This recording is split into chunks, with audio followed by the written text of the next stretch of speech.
Hello students, welcome to chemistry class. आज की class में हम देखने जा रहे हैं question number 44 of ionic equilibrium. Let's see how it goes. तो देखते हैं, ionization constant of phenol is 1.0 into 10 to the power -10। ये समझ के चले कि ये जो आपको दे रखा है वो Ka है, क्यों? क्योंकि फिनॉल एसिडिक होता है नेचर में। What is the concentration of phenolate ion? More precisely it should be called phenoxide ion in 0.05 molar solution of phenol. तो फिनॉल का सॉल्यूशन हमें दे रखा है 0.05 molar. Now what will be its degree of ionization if the solution is also 0.01 molar sodium phenolate. तो ये पूछा हुआ है कि फिनॉल के साथ साथ अंदर सोडियम फिनोलेट भी है, तो यहाँ पर कॉमन आयन इफेक्ट होगी। क्या होगी स्टूडेंट्स? कॉमन आयन इफेक्ट होगी, तो इसकी भी हमें कंसिडरेशन लेनी पड़ेगी। ठीक है, चलो let's see how it goes. देखते हैं कि कैसे आगे बढ़ेंगे। तो सबसे पहले तो आपको उसका आयोनाइजेशन इक्वेशन में समझा कर दिखा देता हूं। That is C6H5। Okay, so let's take this white colour. तो C6H5OH है, ठीक है, एक्वियस। और फिर यहाँ पर H2O लिक्विड ले लेता हूँ, सामने हो जाएगा वो फिनॉक्साइड आयन जिसको कि ये क्वेश्चन में फिनोलेट बोला गया है, और यहाँ पर बनेगा H3O प्लस आयन। ठीक है, अब मैं टाइम t इक्वल्स टू 0 पर इसकी कंसंट्रेशन मुझे दे रखी है 0.05 मोलर। इसको और इसको मैं डैश कर देता हूँ स्टूडेंट्स। और यहाँ पर टाइम t इक्वल्स टू, अगर मैं इक्विलिब्रियम की बात करूँ तो यहाँ से मान लो कि 0.05 में से x मोल पर लीटर जितना यहाँ पर कंज्यूम होगा, तो ये x मोल पर लीटर बनेगा और ये x मोल पर लीटर बनेगा। अब आप समझ सकते हैं कि यहाँ पर फिनोलेट आयन की कंसंट्रेशन अगर निकालनी है तो हमें ये x की वैल्यू निकालनी पड़ेगी। अब यहाँ पर आप Ka की वैल्यू देखें, Ka की वैल्यू क्या है? बहुत ही कम है। क्या ये क्या इंडिकेट कर रहा है कि ये बहुत ही वीक एसिड है। माने 0.05 मोलर कंसंट्रेशन में से यहाँ पर जो कंज्यूम्ड कंसंट्रेशन होगी ना, वो न के बराबर होगी। So as phenol is a very weak acid, X is less than 0.05, therefore you can say that 0.05 minus X can be taken as 0.05 molar.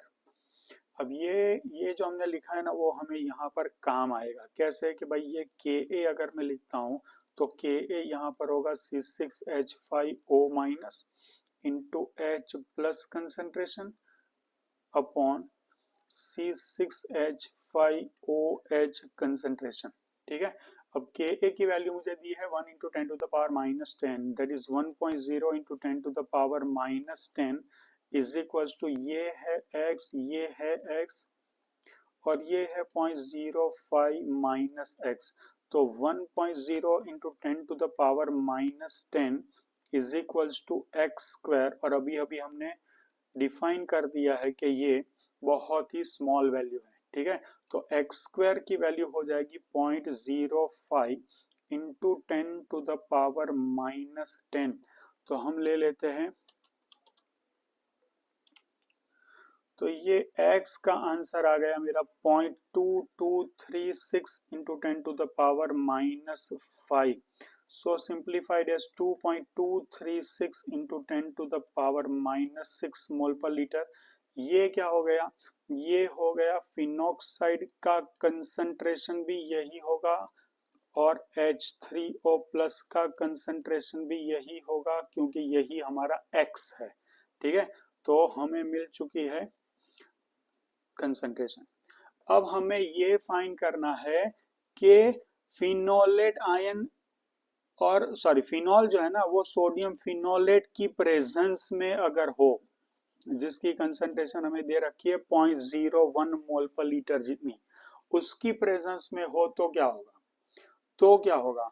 तो आप ये समझ लीजिए कि यहाँ पर फिनॉल जो है ना, वो फिनॉक्साइड आयन की प्रेजेंस में, ऑलरेडी सोडियम फिनोलेट वहां पर पड़ा हुआ है, उसकी प्रेजेंस में वो कॉमन आयन इफेक्ट फील करेगा। जैसे कि मैं यहाँ लिख लूँ C6H5ONa, वो तो सॉल्ट है तो वो तो पूरी तरह आयोनाइज होगा C6H5O minus aqueous plus Na plus aqueous, जो कितना है 0.01 है, शायद 0.01 मोलर है। ठीक है, तो ये है 0.01 मोलर, ये है 0.01 मोलर और ये है 0.01 मोलर। ठीक है, चलो तो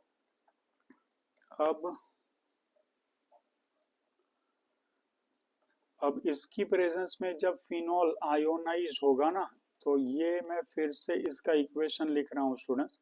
तो ये इक्वेशन कुछ फिनॉल के आयोनाइजेशन का इक्वेशन तो डेफिनेटली कैसा बनेगा बताओ। ये यहाँ फिनॉक्साइड आएगा, फिनॉक्साइड आएगा यहाँ, ये फिनॉक्साइड और ये हो चुका है H3O प्लस। बोलो ठीक है। अब now time t equals to 0 पर ये है आपका 0.05 मोल पर लीटर, ये डैश ये भी डैश, लेकिन ये हमने पहले से ले रखा है 0.01 मोल पर litre. Time t equals to, अगर मैं इक्विलिब्रियम की बात करूं तो 0.05 में से ये 0.05 में से x कटेगा, यहाँ पर 0.01 था उसमें x बनेगा और यहाँ पर H3O प्लस भी कितना बनेगा, x बनेगा। अब ड्यू एस सच भी फिनॉल बहुत ही वीक एसिड हमने जान लिया है, क्योंकि Ka उसका 10⁻⁻10 है। और एक और चीज है कि फिनॉक्साइड आयन की कॉमन आयन इफेक्ट की वजह से उसका आयोनाइजेशन और कम होगा, क्योंकि कॉमन आयन इफेक्ट की वजह से क्या होता है, वीक बिकम्स वीकर और सॉल्युबिलिटी डिक्रीजेस। तो ये वीक एसिड है तो और वीक हो जाएगा, तो क्या होगा, x की वैल्यू बहुत ही कम हो जाएगी। तो एक पॉइंट नोट कर लेते हैं यहाँ पर कि due to common ion effect of C6H5O minus ion, x will be less than 0.05, therefore 0.05 minus x can be taken as 0.05. At the same time x is less than 0.01 also, therefore 0.01 plus x की अगर बात करें तो भी वो किसके बराबर हो जाएगा, 0.01 के बराबर हो जाएगा। अब इसका यूज करेंगे फॉर्मूला में, Ka is equal to C6H5O minus into H3O plus concentration upon C6H5OH concentration. चलो तो इसकी वैल्यू तो हमारे पास है, डेट इज 1.0 इंटू 10⁻⁻10। इसकी वैल्यू हम रखेंगे 0.01, इसकी वैल्यू हो गई H3O प्लस कंसेंट्रेशन और इसकी वैल्यू है 0.05। तो इसको सिंप्लीफाई करेंगे तो ये बनेगा 1.0 into 10⁻⁻10 is equals to H3O plus concentration upon 5। तो H3O प्लस की कंसेंट्रेशन क्या हो गई बताओ, वो हो गई 5.0 इंटू 10⁻⁻10 मोल पर लीटर। अब क्वेश्चन में ये पूछा है हमें कि आप डिग्री ऑफ आयोनाइजेशन निकालें, डिग्री ऑफ आयोनाइजेशन। तो what is degree of ionization? So degree of ionization is alpha. तो इसके लिए आपके पास फॉर्मूला क्या है, इसके पास आपके पास फॉर्मूला है alpha is equals to ionized concentration upon total concentration.